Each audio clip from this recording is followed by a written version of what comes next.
Good morning. We have, I think, now 55 altogether, 55 participants.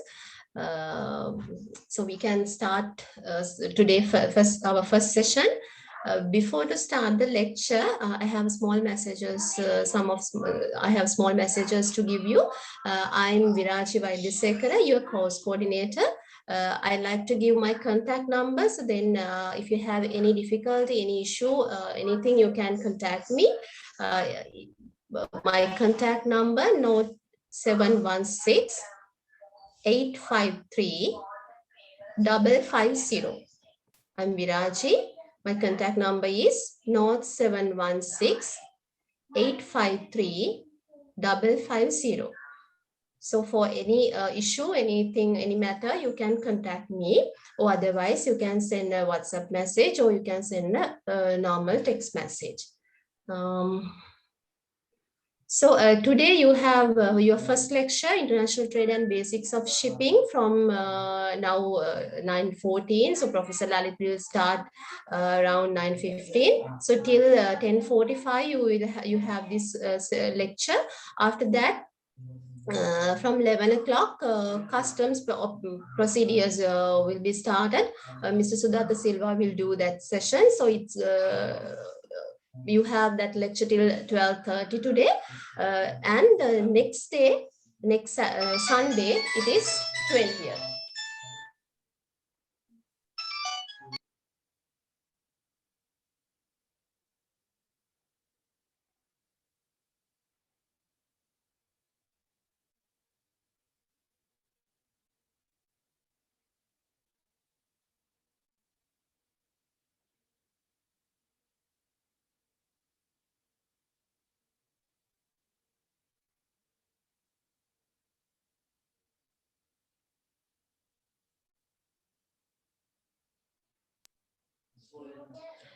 Yes, today you have two sessions. Then the third one, it will be on 20th. It will be on 20th Sunday, 8 o'clock. Right? Please remember the time. After today, two sessions. Your third session will be on 20th Sunday, 8 a.m. For all the lectures, you can join with the same link. What you have now, you can join with same link for all the sessions of this training program, right? And I think now you all have my contact number. You can contact me for any issue. Now I'm going to introduce Professor Lalit Singha, the resource person today resource person, International Trade and Basics of Shipping. So I'll introduce him first.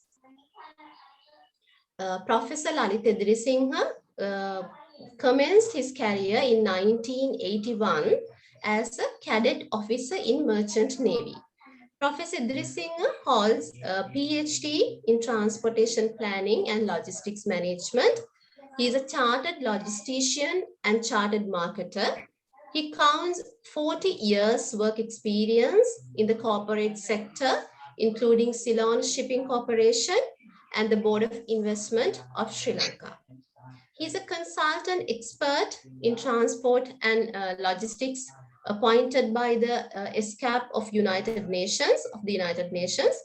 He was instrumental in establishing logistics as a part of school curriculum in Sri Lanka in 2017 and introduced many theoretical models in transport and shipping.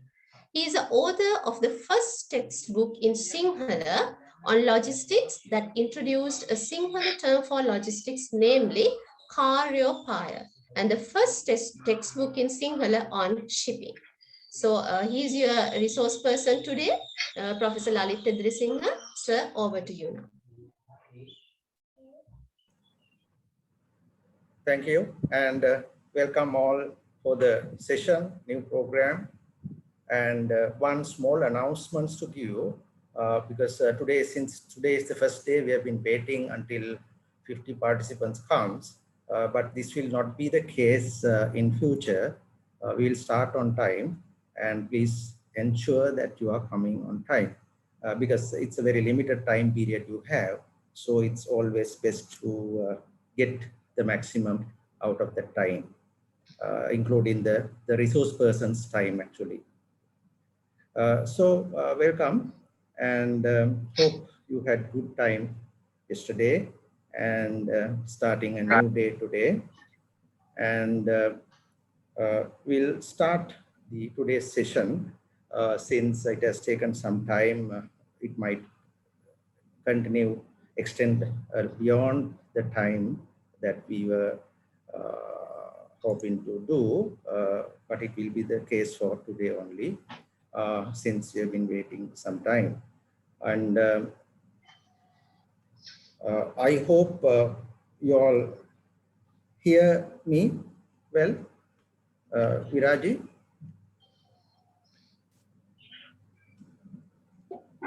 Yes, sir. Yes, sir. We can hear you. Right. Okay. Thank you.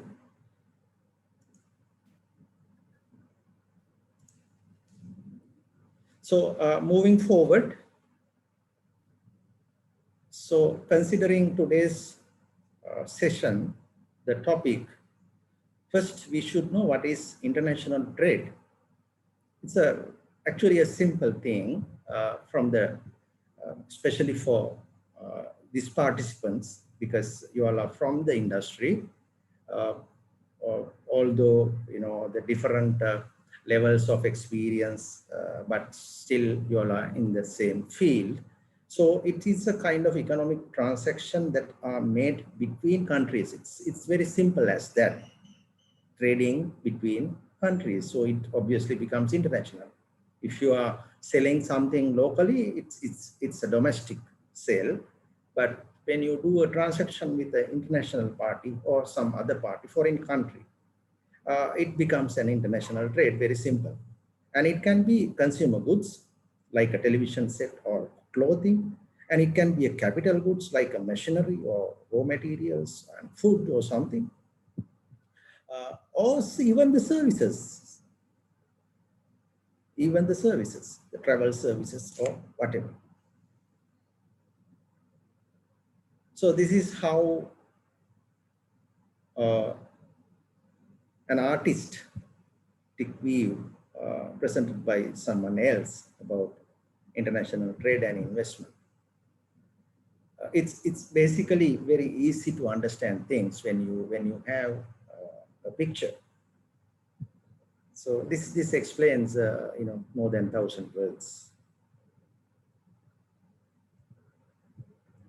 So coming back to international trade, the exchanges can be imports or exports. An import refers to a good or service brought into the domestic country. An export refers to a good or service sold to a foreign country. So let's look at the Sri Lankan context. So this is the imports loading from 2011 to 2020. You can see two colors there. The upper one, blue, is for empty containers. I think that part you are aware, because we mainly do our international trading, except for oil and other things where you cannot containerize. Basically, we have 90% of our ships coming into port, container ships. So we mainly consider this volume as our import and export volume. So these are exports from 2011 to 2020. And there you can see the empty is almost 50% or half, or sometimes even 2017 you can see more. So this is a very big problem in Sri Lankan context. You will understand when you really uh, understand what the international trade and external trade of a country that we are going to discuss in future. So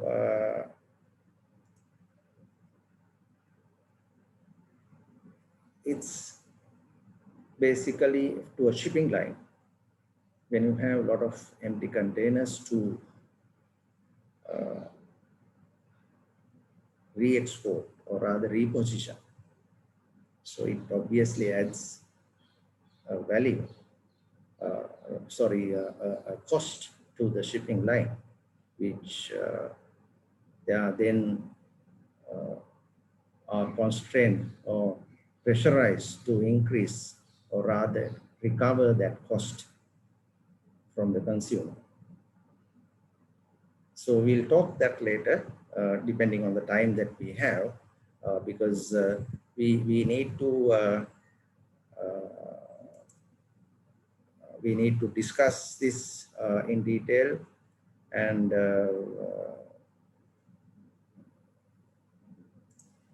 then of course depending on the time that I will come up with some more details about it, because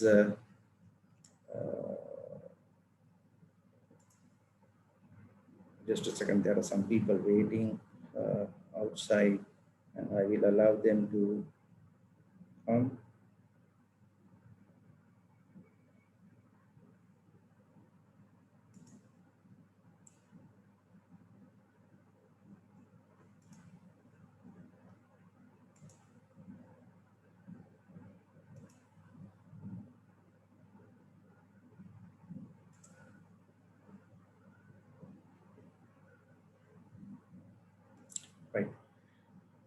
Right, then just look at this picture. We straight away came to Sri Lankan context, but let's look at this a picture or rather map extracted from the UNCTAD handbook. I also would like to, in the first lecture, I also would like to remind you that we sometimes, the resource persons will show this kind of things and always try to capture the source that they are taking, because in this forum, it's very limited time, so that we will not be able to provide you all these statistics and all that. But when you see that we always mention the source that where we took this information, so that is an indication that you also can go into this and take the advantage of recording.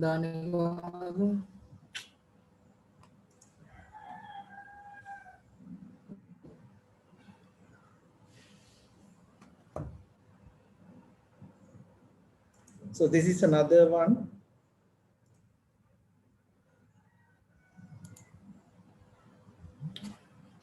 You can see Hello. different kind of exports commodities, you can see. So they mention the support structure of developing economies by product group. In the previous one, you had,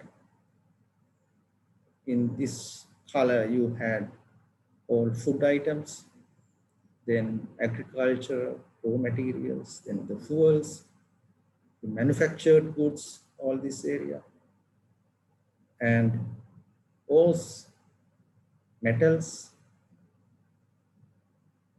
and so that kind of different information you will be able to capture. because at the end of the lesson today, you will understand these informations are very much important for your day-to-day activities. This shipping or logistics or supply chain or supply network, this cannot go in isolation. I will tell you why when you just get into the subject in details.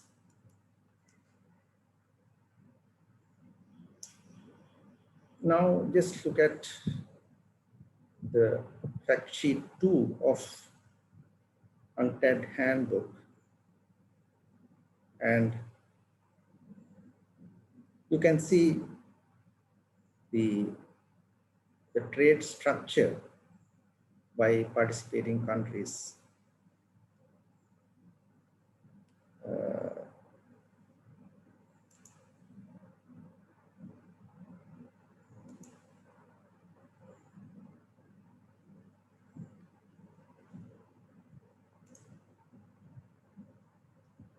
And just look into this, the arrows. So from China, you can see to the United States of America, a bigger arrow is going. So that means there are more bilateral imports going from China to US. Similarly, not at the same level, but also from Japan, and then from Australia to China.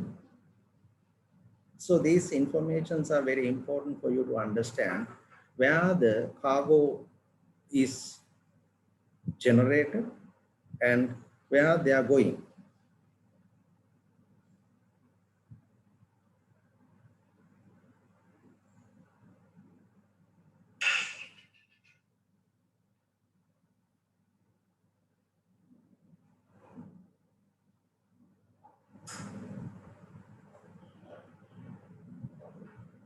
So try to capture this idea, and I would appreciate that you take this source into your notebook and then try to get this information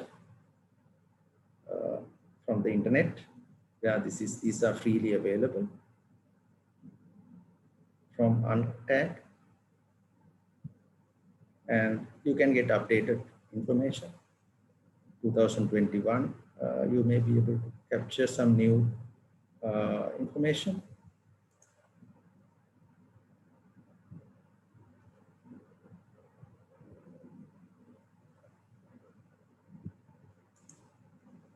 Right.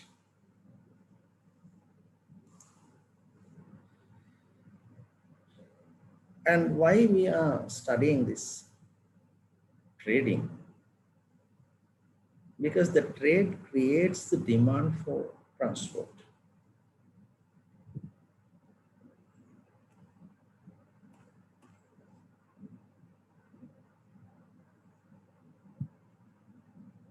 Because you all know that the distribution of resources in the world is uneven.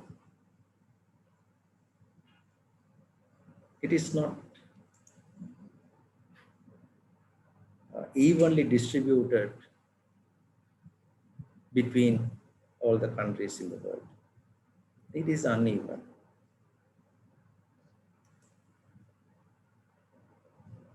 So you have a country B, and the country B with a distance of 10,000 nautical miles,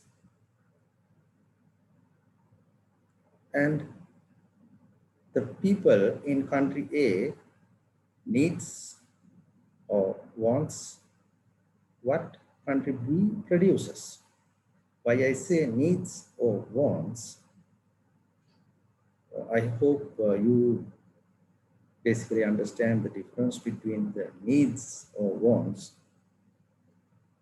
because metaphorically you can say that's almost same, but actually there is, theoretically if you take it, there is a difference.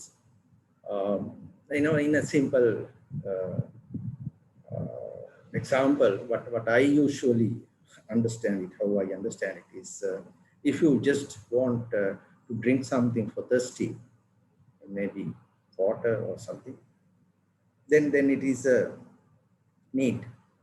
But if you specifically say that I want Coca-Cola, then it becomes a want.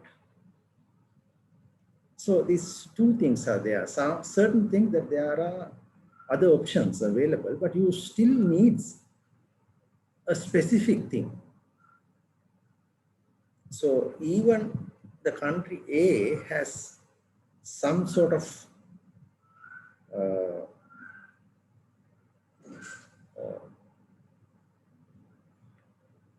alternatives for what they want, but they still prefer not what they have, but what the country B has. Then what they do, they buy from country B. But it doesn't end there. It's not simply the distribution of commodities.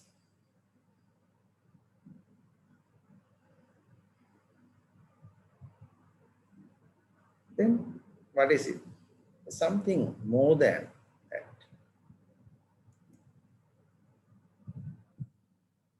So this Great Britain, for example, if you take, it has calls, but they find that the exploration is uneconomic for them. Then what they do is they buy from Australia.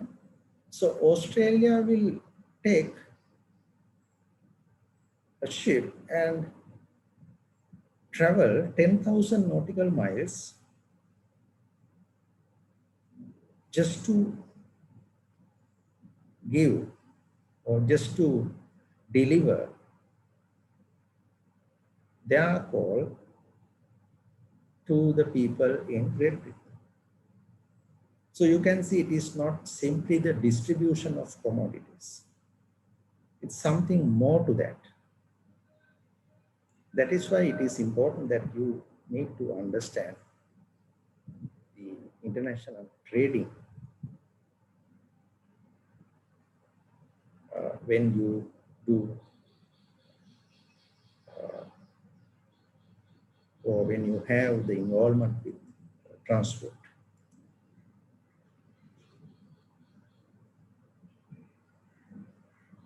So the movement of cargo by sea comes about as a result of one party, the exporter, selling a commodity to another party, that is the importer. So this sale from one to another is referred to as trade. So we came from a very simple definition in the beginning, and now we are little going beyond and try to understand what really the trade is. Now you are little knowledgeable about this and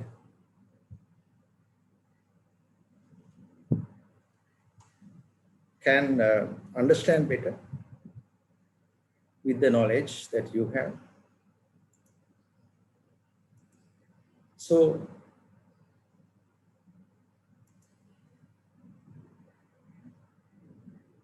a theory about the international trade. You have to listen this very carefully because you are going to get an assignment based on this. Those who have done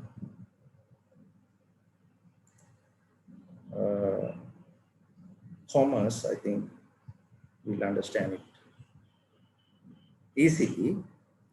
But as I told you yesterday, we have a variety of backgrounds in this forum, in this 60 participants. So different kind of educational background, different kind of experience in the field, and different kind of job categories, many. So therefore, we want to have to take everyone into one platform. That is what I was explaining, trying to explain yesterday. We will be having your groups ready by next Wednesday. In that, when we are segregating into the groups, we will consider many aspects of your background, and then we will have you in a group where you are very comfortable to do and interact for your assignments. You can talk to each other, and that is one kind of the experience that we expect from a training session. It's not just listening to material and then forget about it. So in that case, you have enough materials, videos available on the internet about logistics, transport, international trade. You get millions of webcast and various other things. But here we are doing a training. So it's very systematically, we will take you into the subject. So listen very carefully about this absolute advantage. Those who are not familiar with it. So it is the ability of a country to produce a good that is commodity, more than a commodity, a value addition. We call it goods. Produce a good more efficiently than another nation. So it's a trade between countries, and therefore the trade between countries shouldn't be regulated or restricted by governments, policy or intervention. Trade should flow naturally according to the market forces.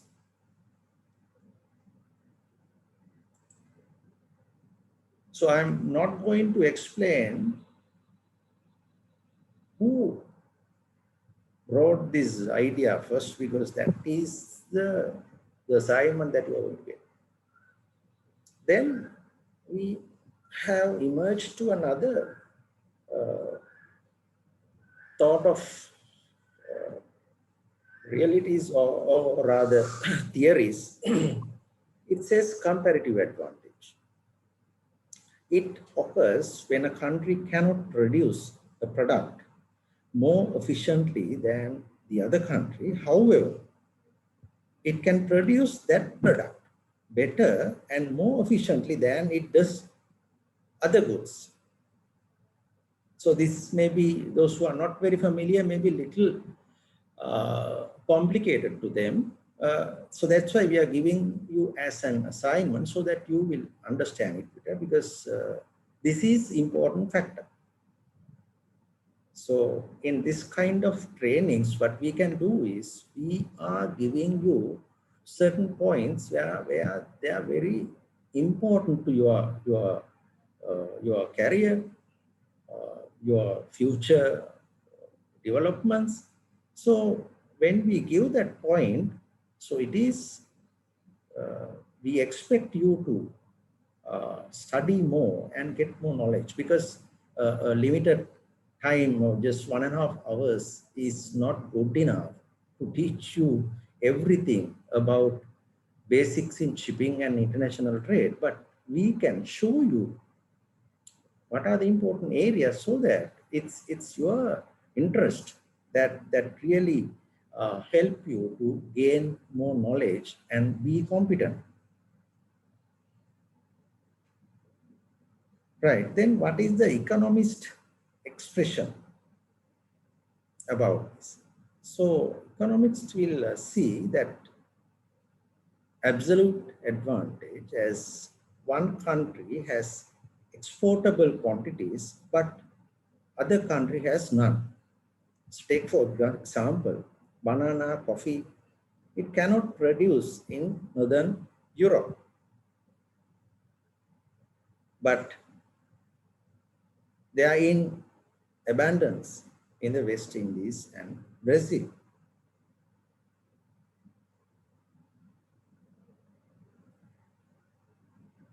I got a message saying that my internet connection is slow. Can one of the participants tell me whether you are hearing me well? Yes. Yes. Right, Yes, sir, we thank are you very hearing you. much. And the comparative advantage. So when the factors of production create a comparative advantage, create an advantage for them to produce more from one product, so they have a comparative advantage of producing that particular good, right? So please try to read more, and there are millions of videos available explaining this. So just try to understand this land, labor, capital, entrepreneurship, all how it's going to give a competitive advantage to a nation, and how it is coming out as a theory.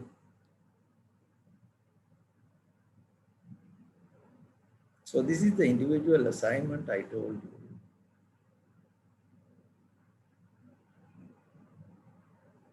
So you must read about the absolute advantage, because I told you very, very little about it. Those who have done commerce will know what I'm trying to figure out, because the most important points I have not mentioned here. The person's name. Without him, there is no international trade.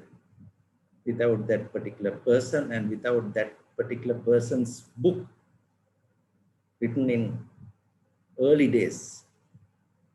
So read about it and write 750 words essay about who first introduced these trade theories and how it affect international trade. It can be even in Sinhala or English or no matter. What matters is the knowledge.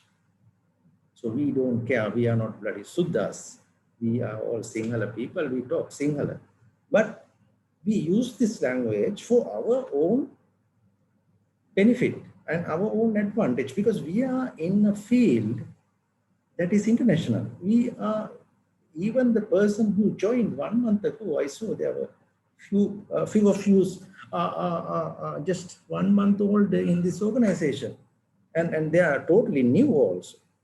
So, but even the person who has 25 years experience or 17 years experience, and even the person joined yesterday, both have to work in the same industry where international people are getting involved. So we need to have international language.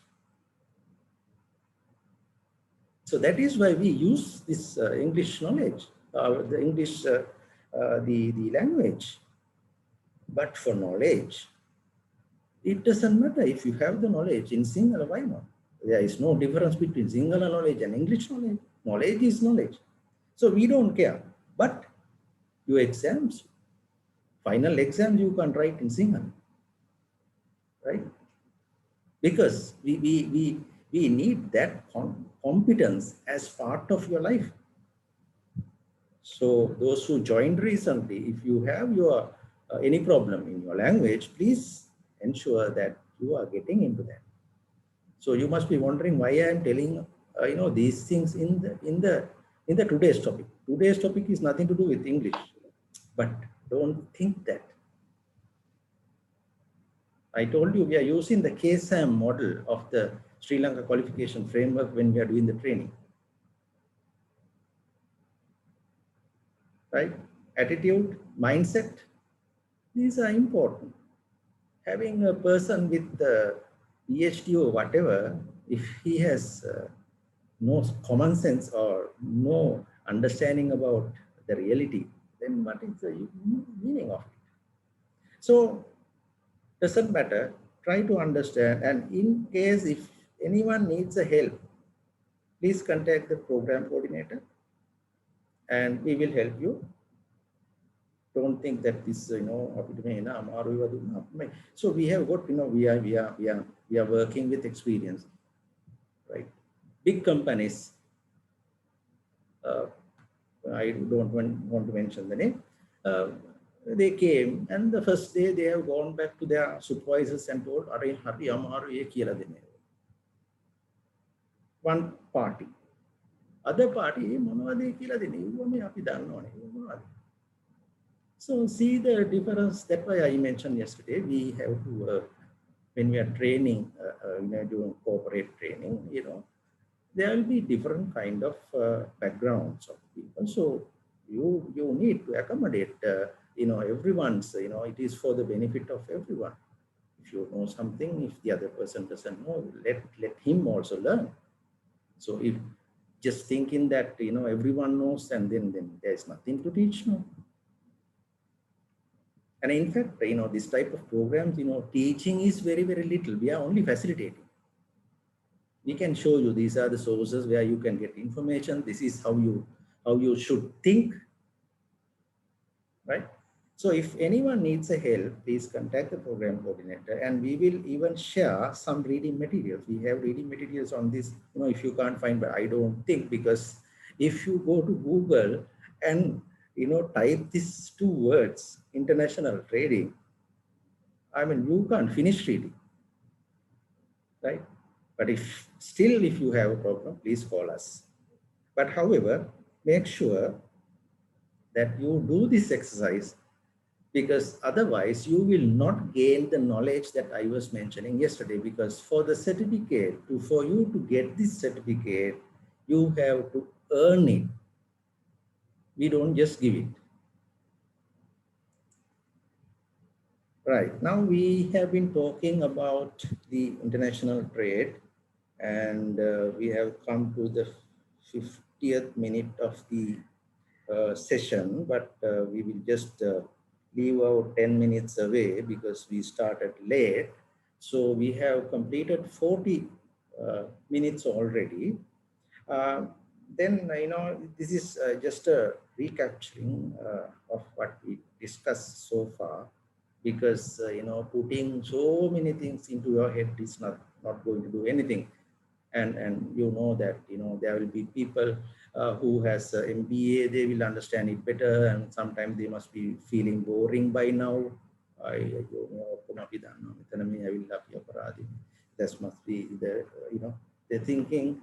But there are people who has very limited background in education, just after A levels, so just after O levels, but so we have to consider all of them in the same platform. So that is why we are creating groups with 10 people. Usually we give 5 people for a group, but here we are giving 10 people, and try to learn from others and those who know better.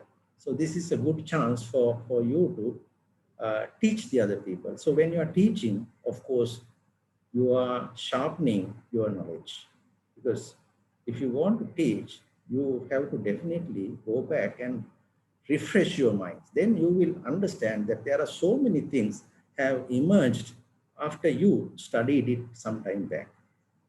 So please understand these parts, because I'm taking some time, because since myself and my team has designed this course, and I've been advising them how to use the Bloom's taxonomy and the KSAM model for your training.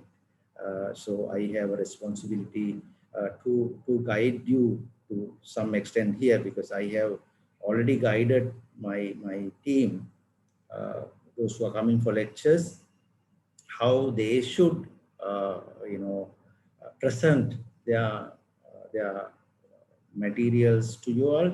So similarly, you also should have an understanding how we are going to do it. Because at the end of the day, what we want is better results, because we are in the same company, the same group we are in.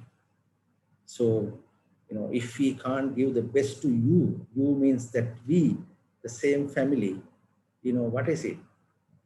We have been teaching for last 31 years. And just from 24 students, we have come up to 22,000 students a year now. Why? We have delivered. So why not our own company, our own family people not taking this advantage? So that's why I say, if you have any problem, please call the program coordinator. You will get what you want, right? So coming back here, the e-commerce, telecommunications, transportation, technology transfers, markets, productions, this all comes to this international trades. This markets and production, I will speak to you separately because that is a very vast area. So I will just show you the sources that you can pick and get the idea behind it. Of course, other things, e-commerce, very well, better than me.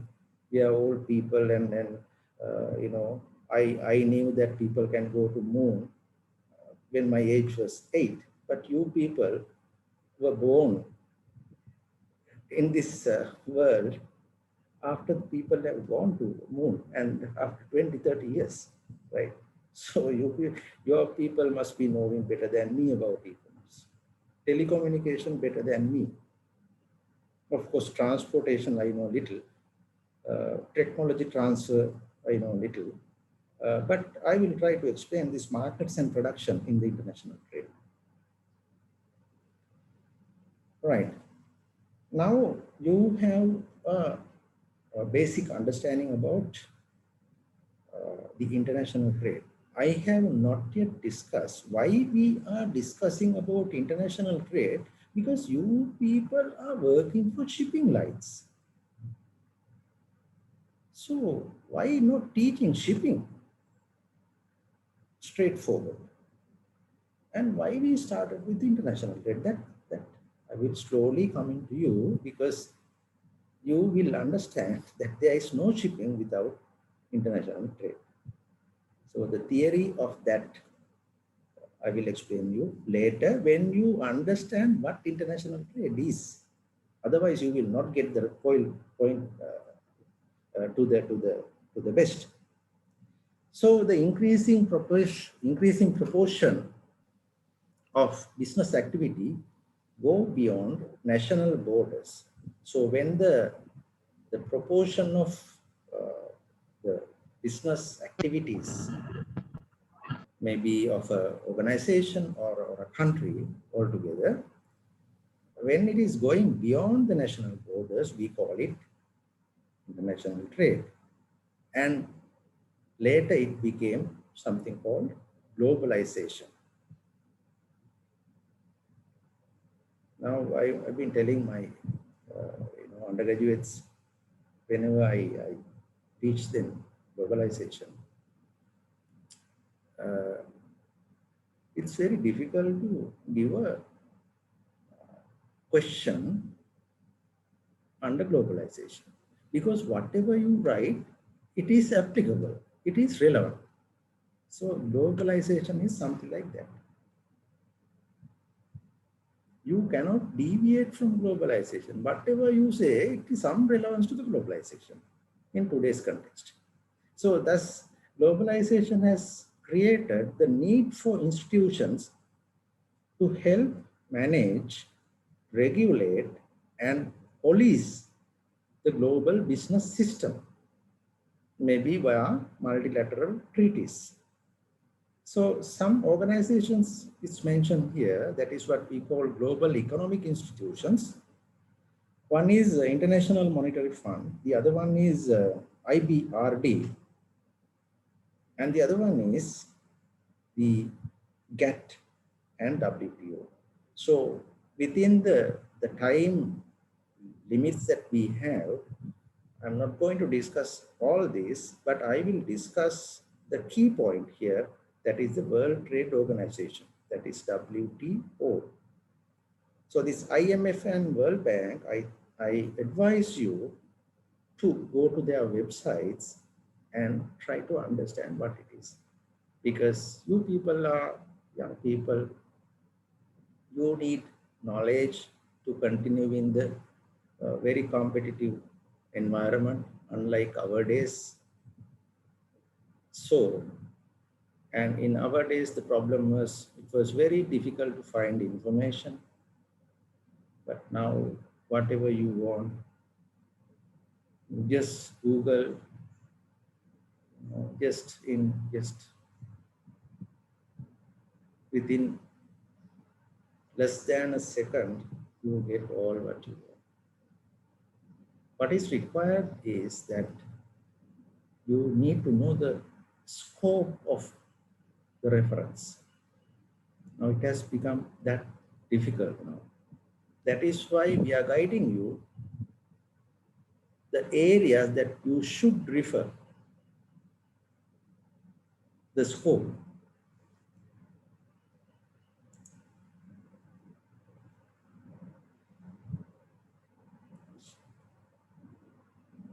Right? Right. So we are moving to a very important area, that is GATT and WTO. So World Trade Organization and trade agreements. Before moving to that,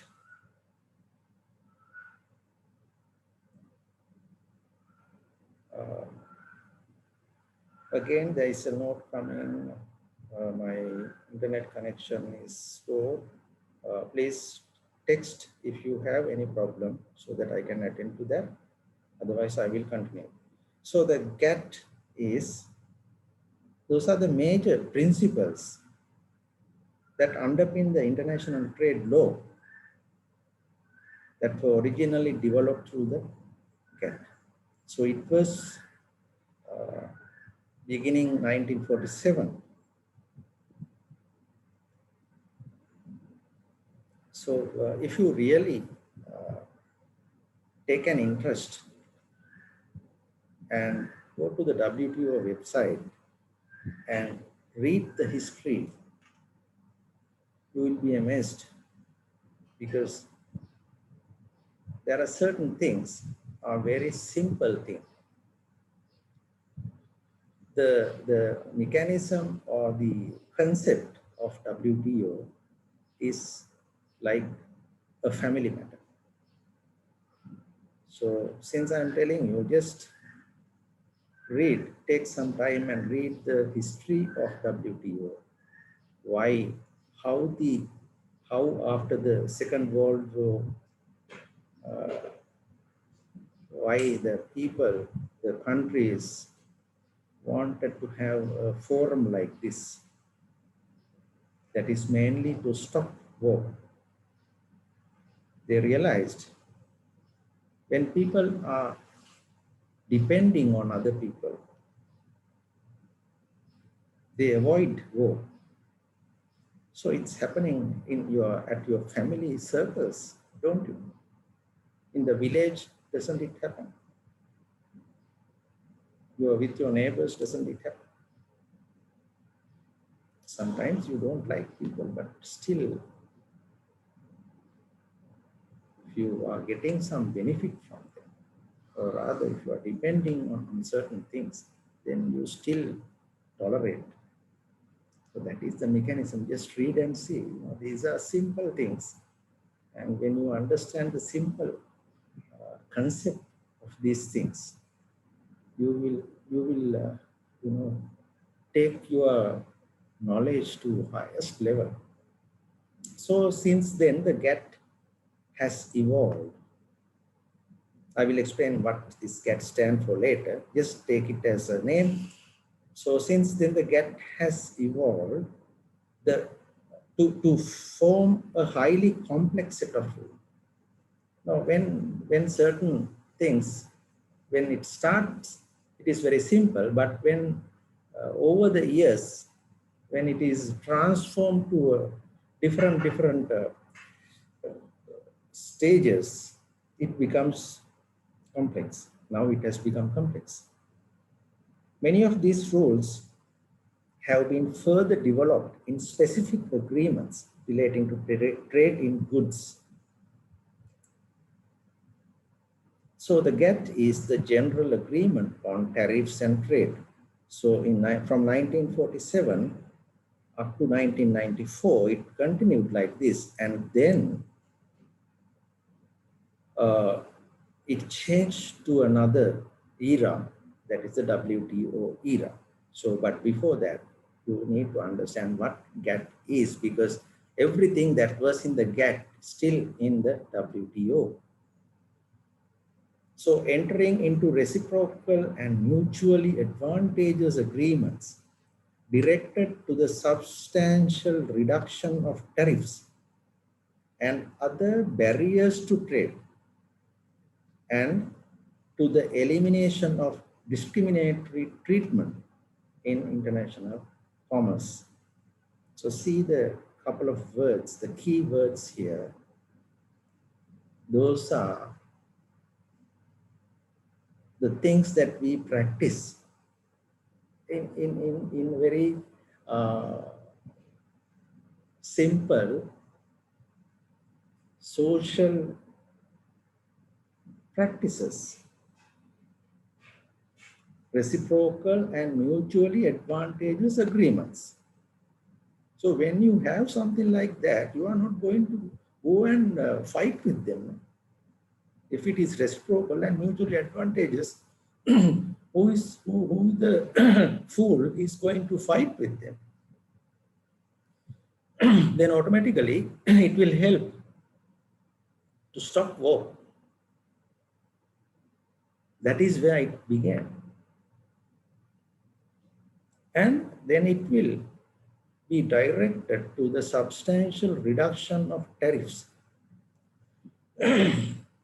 Because when you have more tariffs, that is the duties that you have to pay when you are exporting or importing, the lesser that you will import or export.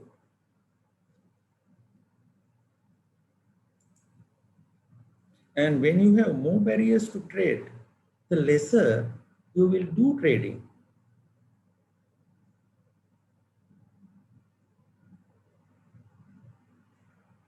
So the elimination of discriminatory treatment in international commerce. When you say the barriers to trade, the obvious, the word or the organization come into your mind is what? Right?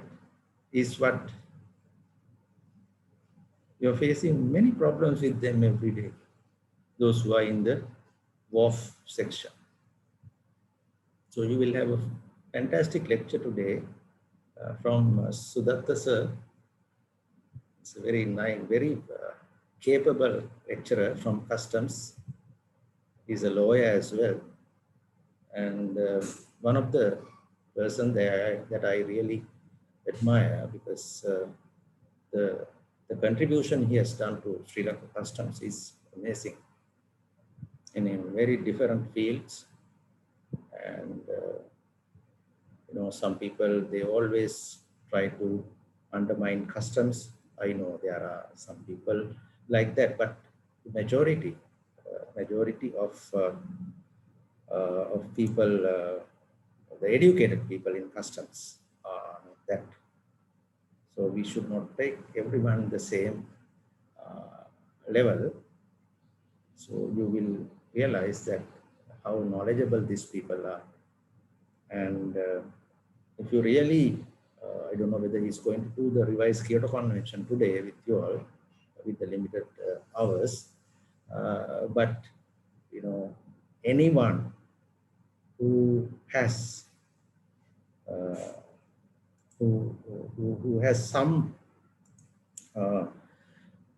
interest in this logistics, supply chain, supply network, transport, shipping, these fields, you should read what revised Kyoto Convention is.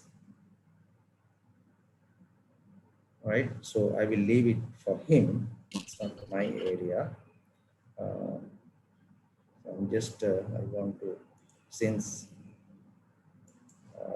I've been talking about the barriers to trade that came into my mind, that's I was mentioning that. All right. So we are coming to the World Trade Organization from GATT. The World Trade Organization is responsible for the observance of these principles. These principles are based on what we discussed earlier: the reduction of tariff, barriers to trade, elimination of discriminatory treatment,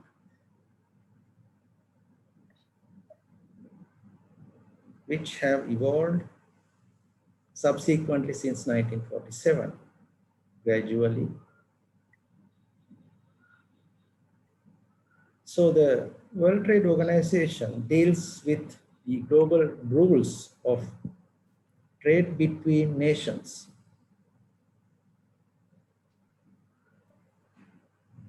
So its main function is to ensure that trade flows as smoothly, predictably, and freely as possible. Why we say predictably? Now we are in liner trade. I hope you all know the difference between liner and tramp trade. Uh, you know, even I will touch that later. So when it is a liner trade, that you have a pre-arranged days of arrivals, the timetables for ships, unlike in the tram trade where it comes when there is an cargo to move on. So the predictability is important for liner trades, because the shipping lines arrange their ships based on the forecast given by their exporters. So their main function is to ensure that the trade flows are smoothly functioning and they are predictable.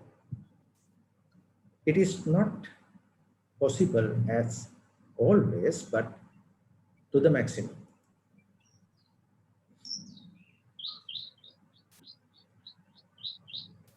So the World Trade Organization is the only global international organization dealing with the rules of trade between nations.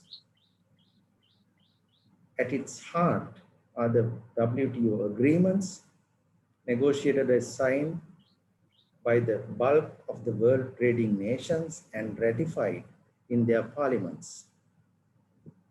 The goal is to help producers of goods and services, not only goods, including services, exporters and importers conduct their business. So the functions of WTO includes administering WTO trade agreements, forum for trade negotiations, handling trade disputes, monitoring national trade policies, technical assistance and training for developing countries. That's why I'm telling you to go to WTO website, because when you go to the website, you will see how they are trying to facilitate anyone reaching their website. They are trying to teach them everything possible. They have videos, they have many reading materials, all that are relevant to your subject. So that is what I always say. You can't do your shipping job, your logistics job, your supply chain job, your supply network job in isolation.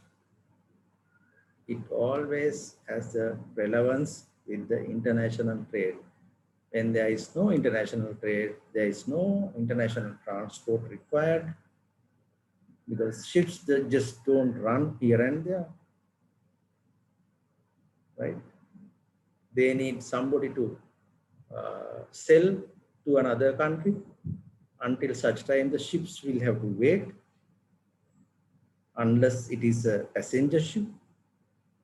So this is what we call derived demand in shipping that we will explain later, right? Since the time is moving, I'll just go fast little here since we have to discuss a lot of things in the shipping.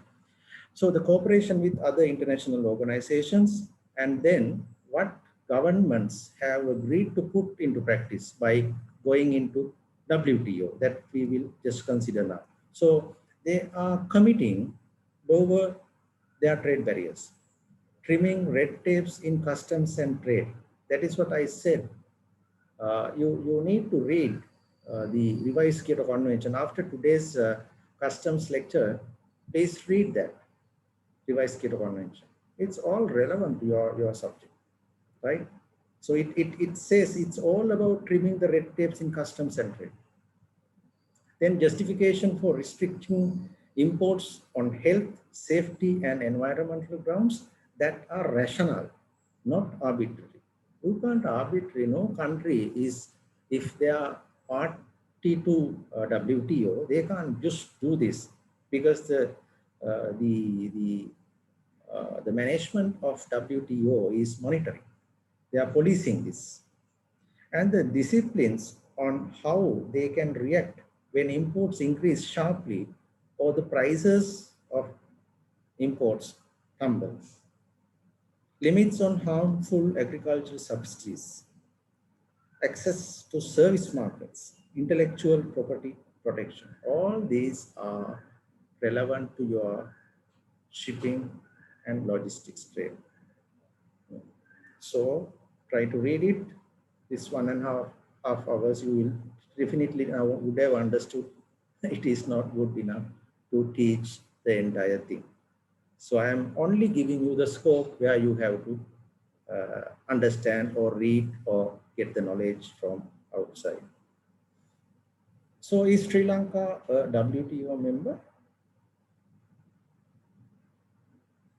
You can even now check. You can just go to Google and ask this question. The Google will answer you. Yes, Sri Lanka has been a WTO member since 1st January 1995, where the WTO starts. We came from GATT. So you can see through the WTO how we are engaged in trade agreements, which is the key for international trade. Right, now we are slowly moving to the shipping side. 10:16 now. We'll try to finish in another 15 to 20 minutes, just catching up what we lost in the beginning. So therefore, please don't do the same mistake like today, because those who joined, because I joined at 8:50, knowing that there will be last minute hiccups. We are working with technology. Anything can go wrong at any time. Even yesterday, with all these precautions, the second part, I think the announcement did not come. So we had all this contingency. Therefore, we just move on to the other one. So therefore, just come little early and then be ready sharp on time so that we don't miss anything or we don't waste our time. Right. And when a country imports more than it exports, it has a trade deficit. And when exports exceed imports, it has a trade surplus. Very simple. Exporters need to complete a certificate of origin. The documents says where the products is from, who made it, and its destination. So let's see how Sri Lanka is faring in the international trade for the last, say, from 2011 to 2020. So this the upper you get the imports with the trend line and with the equation. So you can forecast future what will happen, and the exports, what has happened, and what I'm trying to aim at the pie chart here. Earlier, it says when exports exceeds imports, it has a trade surplus. But when imports exceeds exports, then it has a deficit. So what has happened to us? Our import exceeds for all these years. I'm taken the total here. So generally we have 65-35 in a year. So this is the entire, I think this 11 years or something, 2011 to 2020 last.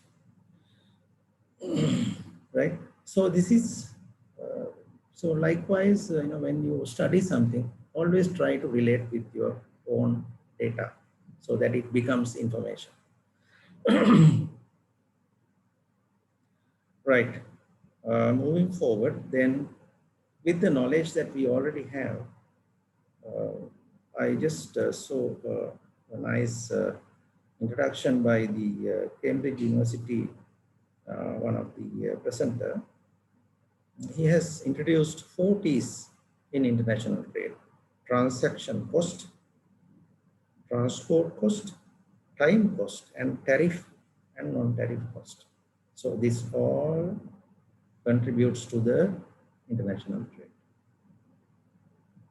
Right? Try to understand what he says by reading more and trying to apply in your own details. Don't think that I know very little, I came last month. No, don't think that. You are in the same field, you will have to compete with the same people who are having many more years experience, with masters, right? Now, unlike early days, now the CINEC alone sending about 200 people with BSc or Bachelor of Management degrees in logistics and transport. So they are very, very knowledgeable, right? They comes with 4 years of very difficult training and experience, right? So we have to compete with them. So try to understand this, and we are there to help you. Right. Now, we can ascertain where we are by looking at certain international rankings. Now, this is a doing business report, very common report by many people. I have not taken other reports. You can also refer to Connecting to Compete report of the World Bank. It gives the logistics indicator, LPI, logistics performance indicator. And then you have IBRD reports. So that is, then you have GCI report. So likewise, there are many reports that talks about Sri Lanka's ranking, right? So now this is about trading across borders for last how many years? 1, 2, 3, 4, 5, 6, 7, 8, 9, 10, 11, 12, 13 years. So one more is remaining, 2020. Just study this, and then I have even put the link here. Please download this free of charge if you have not done yet, and find what is the Sri Lanka's rank of ease of doing business for 2020, because I have not put it there. I have put it only up to 2019. It is 93. So you can see we have come up and then again going down from the ranking of trading across borders. We were at 51 at one time, right? So just understand what the 2020 report says, because these are relevant to your job. So I told you that globalization, I will add something, I will go very fast here. There are two main components in globalization, that is globalization of markets and globalization of production. I'll just quickly say what it is.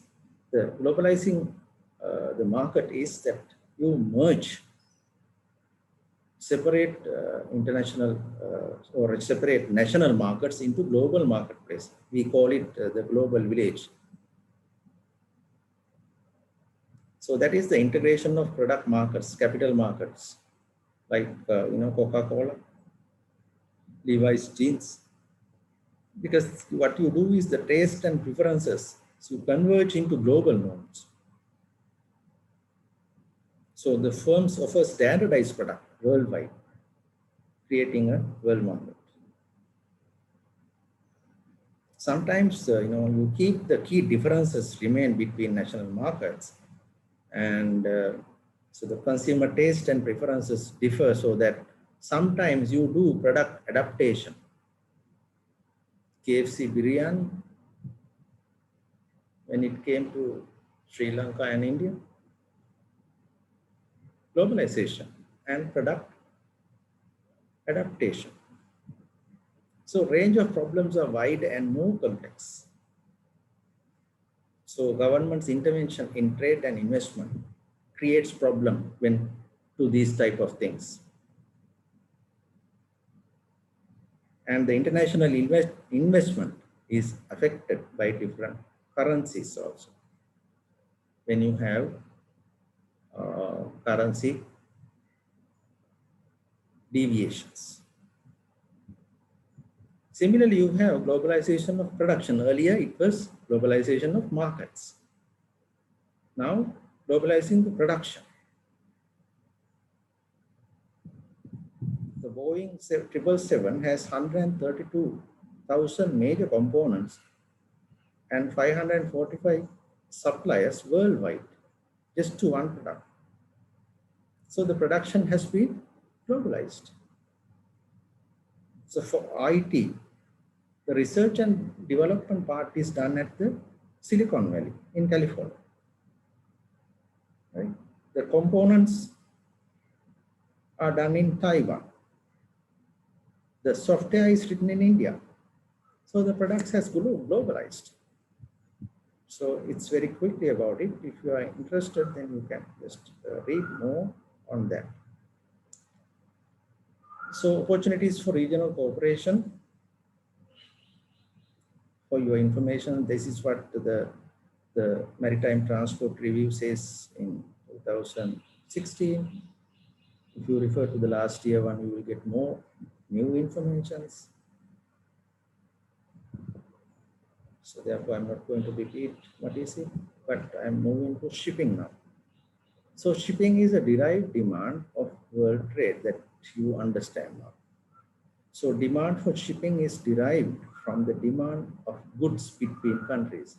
If the countries are not doing trading, then there is no need for shipping. You and I both will have no jobs. So the international trade has to happen. We have to help them. This is where we have our job security. Whom I'm going to teach if there is no shipping, right? So the size of world trade decides the demand for shipping. Those who were very active in 2009, when we had this economic recessions in the world, you will realize how many people lost their jobs, especially in the shipping field, because it is a derived demand. When there are no trading activities happening, then there are no demand for shipping as well.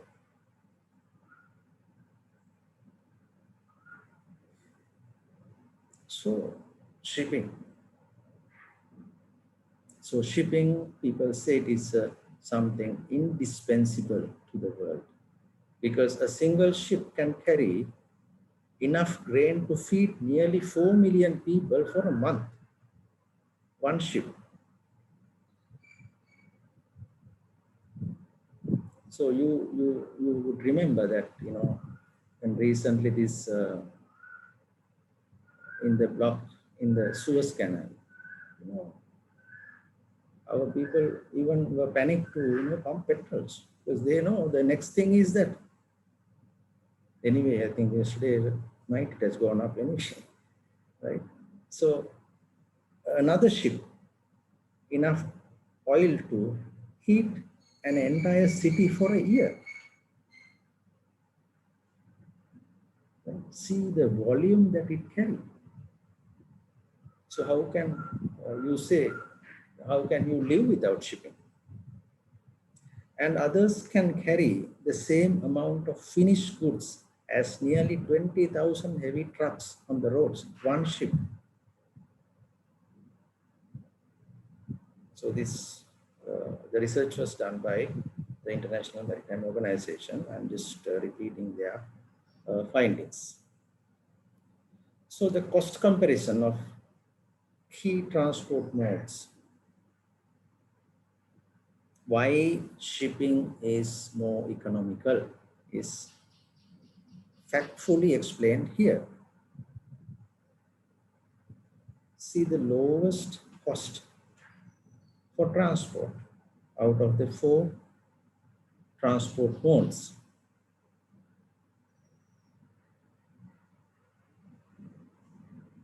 Water is the lowest, then rail, then road, and then air. So, but see the time comparison of key transport modes. If it is air transport, it's the one destination mentioned here is 1 to 10 days. If it is via train, it's 14 to 19 days. And if it is via ship, 23 to 43 days. So as long as you can manage your times, your production well in advance, then you are getting a huge economic benefit by using ships. That is why more than 85% of world trade is transported by ship. And when the shipping is more disciplined, this is why we are living today. Otherwise, after more than 1 year, we are still getting what we want. Who delivers? The 40,000, the people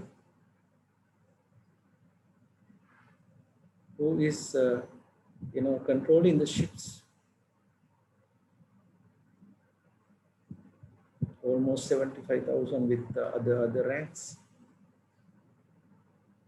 They keep on delivering the goods.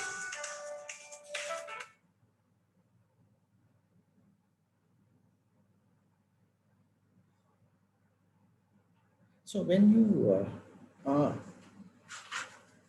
doing shipping, you need to understand its basic characteristics that involved with. Shipping is a service, it's not a product. Therefore, all the characteristics that has an impact on that particular service will have an impact on shipping as well. So we'll just see the key characteristics of shipping. Intangibility. You cannot touch. The service that I provide, you cannot touch. If you buy a toothpaste from a supermarket, or if you buy a television, you go and you switch on it and then you see the features and you touch it. But you know, the shipping, how can you touch? You can only touch the container, not the shipping service. So it is intangible. It's inseparable. The production and the consumption has to happen together. Any service. Take, for example, your hairdresser. Either you go to him or either he comes to you. The service will not occur. But a product, a manufacturing goods, it can manufacture somewhere in the manufacturing firm and it can be kept in a supermarket later. And you go and buy it. But service is not that. It has to happen together. It's perishable. Now your ship has, we say, by the time of coming to Colombo, it has 50 slots available. And if you have only 25 TUs from Sri Lanka, the rest of the 25 slots is perished. After it sails from Colombo, you cannot use that again. And it is heterogenical. In the same ship, there are 3-4 agents are loading. But why not one shipping line can carry the whole cargo? Because it is heterogeneous. You have different qualities of people working for that shipping line. Right? So these are some figures about the Colombo port competitiveness comparing with our neighboring ports. This was done some time back, so therefore definitely the figures would have changed by now, but for you to just to get an idea only, I just put it, see how we are competitive.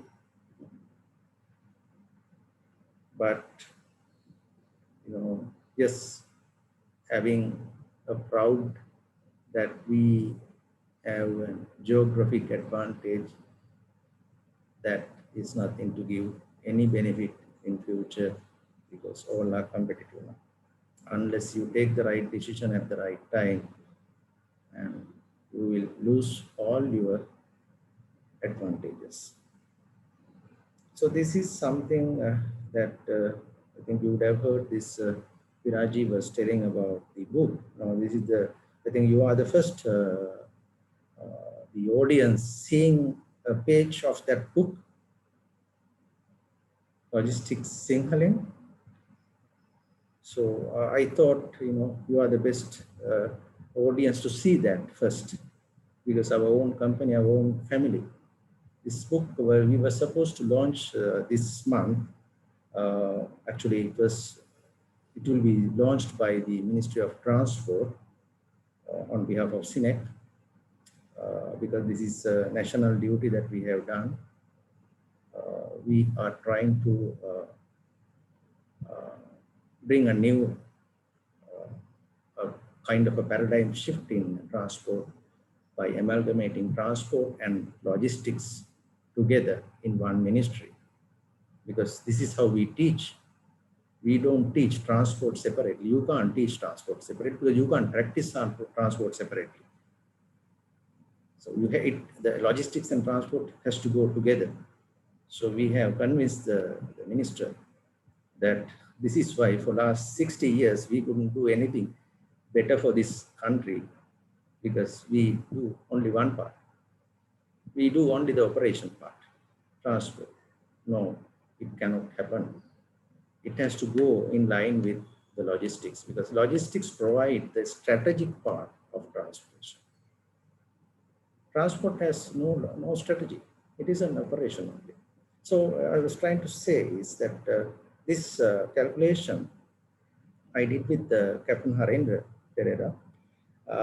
We did a little research on how we get the economies of scale by going to new ships, rather the big ships.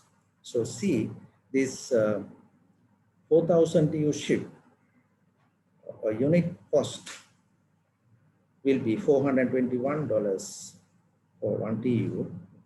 For a 12,000 TEU ship, it will be $337.5 for a TEU. So this is a theory coming into reality. So based on this, we have developed 2 new transport theories in this book. When it is launched, you can buy a copy and read it. Since there were no books, a lot of teachers were, we took this transport, logistics and transport into schools in 2017. Then I've been going for teacher training as a social responsibility to many schools. And what their complaint was actually, we don't have materials to read because all are in English that we cannot understand. So that is why I started writing this book in 2018, and with this COVID situation, I managed to complete logistics book. So I just want to show, first time before anybody else see, for our own family members. So the shipping, we are almost 10:39. Just give me 5 more minutes, I will finish it.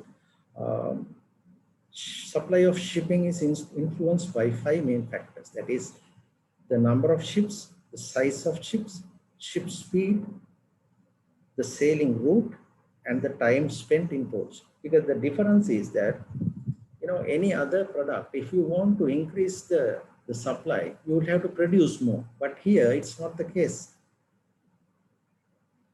There are 5 ways. This is also another page in that we are launching another book in shipping textbook, shipping ports and international trade. That will be launched in September. That will be launched by the Ministry of Ports and Shipping on behalf of CINEC. So in that book, I have come out with this acronym, 5S. What you saw here is coming out as an acronym, 5S, because all these are, the first word is S, right? And this is how it is coming, the way I think I'm running out of time. So I will leave it with you. It's in Sinhala. I think all can read Sinhala, so that you can read and understand. Those are very simple things, but this is how you should think analytical, right? So earlier we had commodity rates. I think now most of you are working as FAK rates, freight all kinds. But during our time, actually, I started in 1981, and that time even we didn't have containers. I was sailing in Lanka Kalyani. It was a break bulk ship, and then gradually, after a few years, then we started getting these container ships, and then initially we had commodity-wise rates. So different commodities has different rates, right? So this is another way that we looked in how the distance, when the distance is, when you take the Suez Canal, the Colombo to France, or the rather Le Havre, it is only 6,550 nautical miles. But if you take the Good Hope turn, then it will be 10,000. If you take the Panama Canal Road, it will be 16,000. If you take Magellan, 17,000. Cape Horn, 17,000.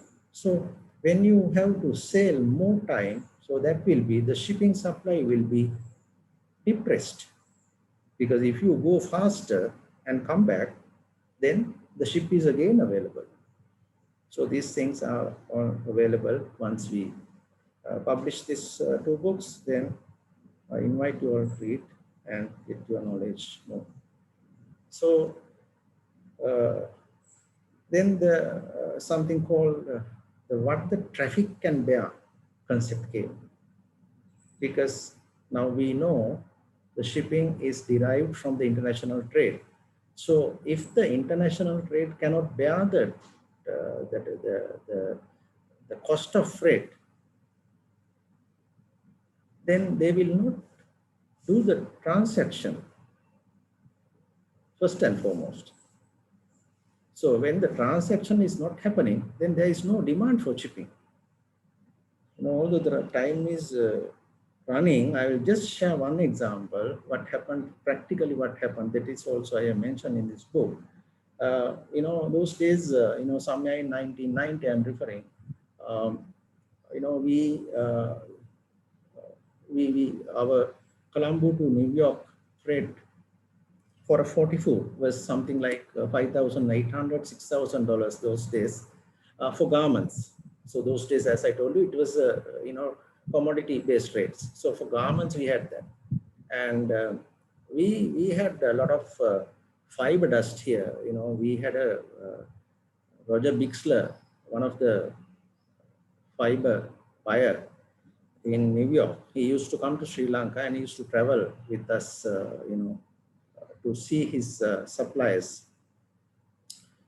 Then, you know, when he sees this fiber dust, you know, he was telling us, you know, why not you export this? You know, we can make use of it. Then we were trying to, you know, make a product and then sell, but nobody, no shipping line wanted to give a rate that particular commodity can bear. Because if you are going to pay $5,000 for a 40-foot container, the amount that you can carry, the value of the cargo that you can carry in a 40-foot container is not going to justify that. Then luckily we had in my organization, you know, we have to be very proud that in USA, the president of that shipping line was Sri Lanka. Those who are having a lot of experience in this field will know Dr. Anil Vitaran. So he was there.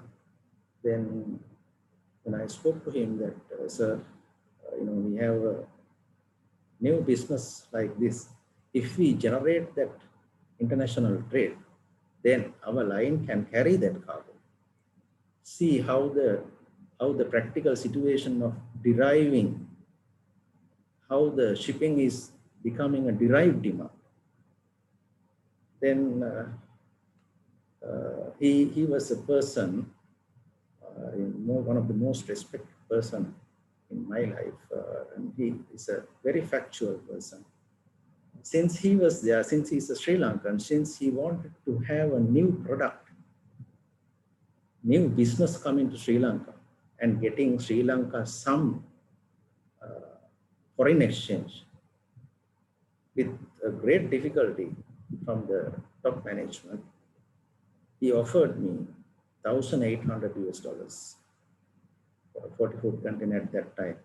So with that, we managed to create a new business for Sri Lanka that was called that time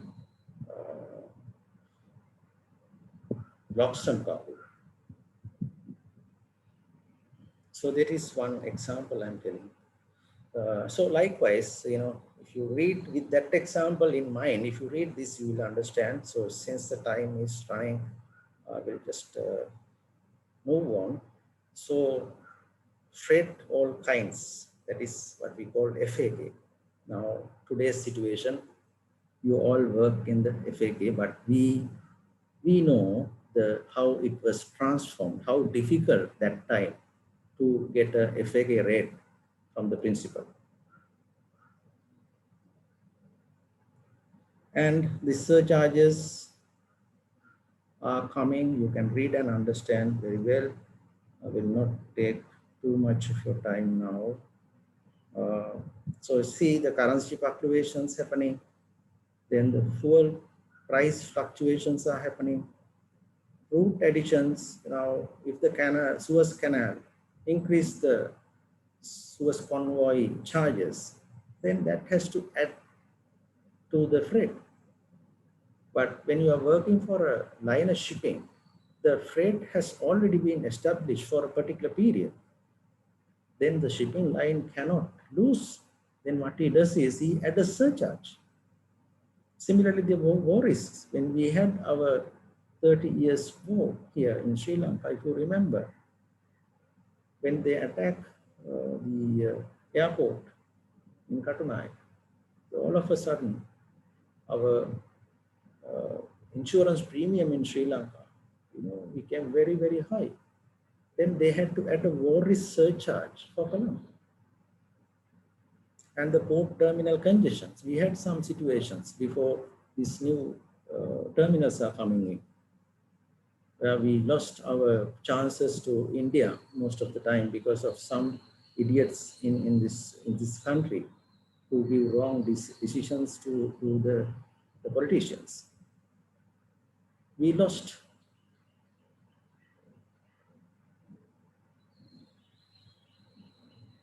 So for each of these, the additions are coming out. So this, I think, these are very familiar words: CAF, BAF, SUEZ, WRS, CS. Those are very familiar. So just read about them. You don't just use them for sake of using. So you all are young people and you have more time, not like us. Our time is over now. So it's your time. So this is Port of Colombo, how we are surviving. It's not the local import and export. 75% of our performance in the port are transshipment cargo and some restores, right? And I don't know how many people are researching about the National Cabotage Law of India, right? We are very happily using these advantages. It came because of the National Cabotage Law of India. The day that they change it, it has an impact on our transshipment. So please read about it, the National Cabotage Law of India. Right, you must research these things. And then the total handling, we can be very happy. The increase over the years and new terminals are coming, and with all that, we will be doing justice to the country. We are the people in this industry. So it is our responsibility to make that industry doing the justice to our nation. So I'm going to summarize what we discussed for last 1.5 hours. Shipping is a derived demand of international trade. Therefore, those who are in shipping industry should understand the international trading mechanisms because it is derived from international trade. So you can't do shipping if you don't know international trade. You can do, but you will fail one day, right? Not only you, your company also will fail. And when your company is failing, the industry will fail. When the industry is failing, our country will fail. So this training program covers international trade, shipping and air cargo, customs, ports operation, logistics and supply chain management, court agency work, import and export procedures. All this will be done by well-experienced people. So try to get maximum from them. So since the duration of lecturing is short, the participants are requested to engage in attending all assignments with interest and gain extended knowledge about the topics discussed in the program, because we can't teach everything during this 1.5 hours. International trade is a degree for 4 years. We can teach international trade for 4 years. What I did in 45 minutes. So you can imagine how many things that you have to learn. So start learning by yourself. I have given you the scope now. So try to do it. Right. Thank you very much for your participation. We have 59 participants and I think some are missing. So as I told yesterday, attendance is a must. And without your 100% attendance, you will not get your certificate. And most of all, it's not the certificate, it's your time. If you learn it today, you will use it tomorrow or even today itself.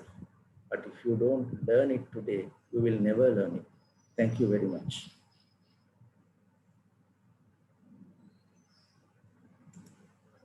Thank you. Thank you. All the best for the week. Try to do these researches that I told you, the few assignments, and by Wednesday you will get the forward schedule how we are going to do it, and your team members, and then try to allocate or rather nominate one good team leader for your team, and try to work your best so that we will see which team is going to be the first and which team leader will be going to be the first and which participant will get the highest mark. Okay, thank you.